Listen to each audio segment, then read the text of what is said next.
Wow, ang sarap. Ito nga pala guys yung gata. Pinalapot yung gata, tapos nilagyan lang ng magic sarap at saka kunting asin na yan. Tapos ilalagay yan yung tapos yan dyan para masarap. Ang paggawa pala nito guys, ayan, nagdikdik lang kami ng mga sibuyas, bawang, lemongrass. Ayan, didikdikin lang yan. Wow, ayan o. Dami talagang makukuha ditong gulay. Wow!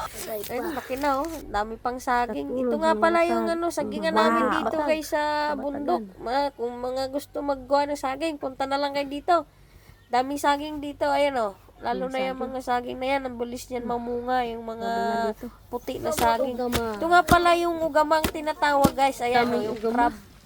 Kung sa ugama tawag dyan, yan. Ayan. Tapos yung katas lang kukunin, sasalain nyo guys, para hindi sumama yung niya, yung mga shell niya kasi mga yun, magaspang, hindi yung pwedeng isama dyan sa nyug. Itong nyug na to, ito yung tinatawag na hap-hap, yung malambot pa yung kalahati at medyo matigis na yung kalahati. Yan. Katas ng ugama, yan. Galing sa Taraga, ugama. Ayan yung mga ugama. Para maglasis sa ng ugama. Tapos papalutin na lang yan guys. Ayan, nilalagyan ng nanay ko ng magic sarap, pang pasarap. Alam nyo naman, di ba? Kung saan talaga nagsasumasarap ang ating mga luto. Kailangan tayo may maglagay ng magic sarap. Ayan, tapos kumuha na rin kami ng daon ng laing, guys. Ayan, ang daon ng laing, hindi namin yung binibilad. Yung hilaw lang siya para maganda siyang pambalot. Hindi namin pag binalot na nanani ko. Ayan, ganyan lang siya gawin. Katapos yung balutin, siyempre, tataliin natin ng yan. Ayan na guys, nabalaw na siya. Tapos tataliin niya na nanay ko ng yung dahon ng ng tanglad. Yun, sarap pang pabango. Tapos pagkatapos yung taliin, nasasain na namin yan. Ang dami pa nga sobra na gabi. Ang dami talagang gabi sa ni Mama, masarap pa. Factory ng gabi yata sa Bicol eh. Kung gusto ng mga gabi, pupunta na lang kayo dun sa Pucol. Maraming bilihan ng gabi dun. Sasarap yung gabi dun, mga tanim talaga, hindi makakate. Di katulad ng ex mo na makate. Yak. Joke lang guys, joke lang yun Ganyan lang magbalot guys. Ayan, ang galing ng nanay kong gumawa niyan. Dati kasi nagtitinda kami niyan eh.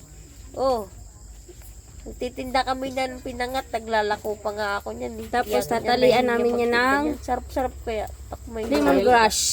Ayan, ayan yung This is sinasabi ko sa inyo. lemongrass guys. Namin yan lemongrass para mabango. Tanglid. Ay sana man ang ibalot mo dyan is yung ng saging. Mas okay na yung lemongrass. Kailangan mo balutan ng daon ng ng tanglad. diretso, di ba?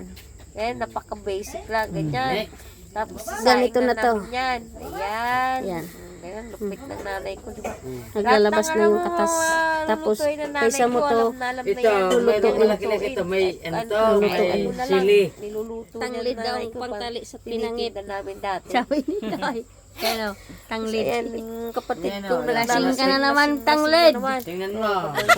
Tanglid na yung panali Mas niya sa marunong pa pinangit sa namin. gumagawa.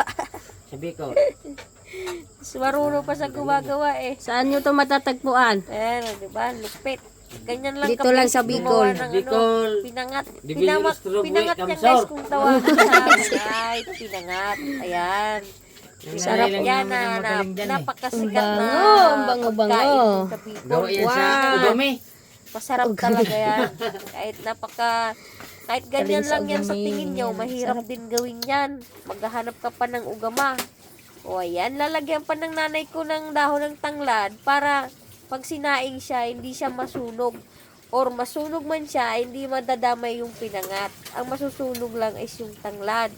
Kaya nagluto na rin pala kami ng puto na bigas. Nung pag-uwi ko yan ng Pilipinas, kaya sabi ko sa nanay ko, lahat ng gusto kong kainin. Kaya pinagluto nila ako ng mga gusto kong kainin. Ganyan kabait yung mga magulang ko. Ayan. Ito naman yung nyog.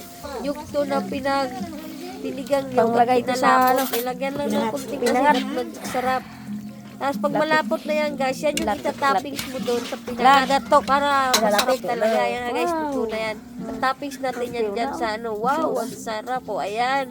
Pag ganyan guys, luto na yan. Minsan nga pag malalaking ugama yung nakukuha namin, nilalagyan namin yan ng agat sa ibabaw. Yung agat ng ugama. Nilalagay namin yan. Wow. Natikman na natin yan guys. Napakasarap talaga yan. Murang-mura lang.